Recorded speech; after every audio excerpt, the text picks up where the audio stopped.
Hei!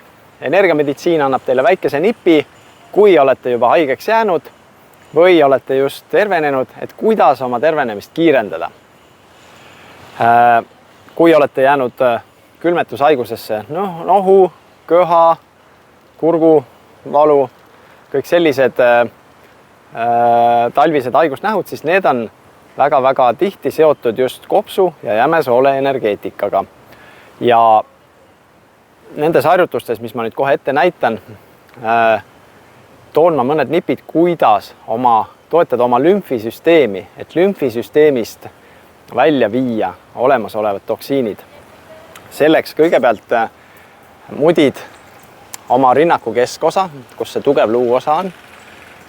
See on seotud kopsu energeetikaga.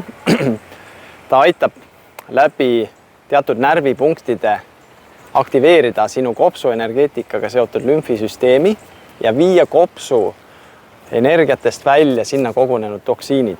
Edasi, kui sa oled siit ära mudinud, siis võta ette kõik roidevahed siin rinnaku peal ja püüa lahti tõmmata ka siit need energiad.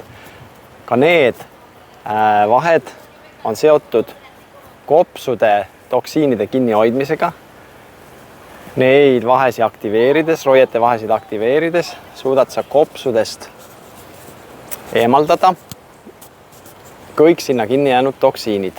Näiteks tänapäeva moehaigus, COVID oli ta vist selle nimi, et kui sa oled seda põdenud, siis mis on ka kopsudega seotud haigus, siis see aitab ka kõik toksiinid sul liikuma saada ja kiiremini terveks saada. Nüüd teine süsteem, ka hästi lihtne, on jämesoole. Jämesoole toksiinide väljutusega seotud. See asub siin täpselt jalakülje peal. Fascia lata on tal anatoomiline nimetus, selline sidekude siin. Ja ta on kogu pikkuses ja sa lihtsalt mudid teda hästi tugevasti sõrmenukkidega ülevalt alla. Ülevalt alla aktiveerid sa nii-öelda väljutuse jämesoolest. Jämesoole energia on kinnihoidmise, lahtilaskmise energia.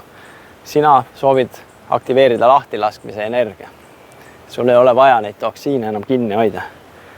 Lasetad ilusti niimoodi. Kõik minema.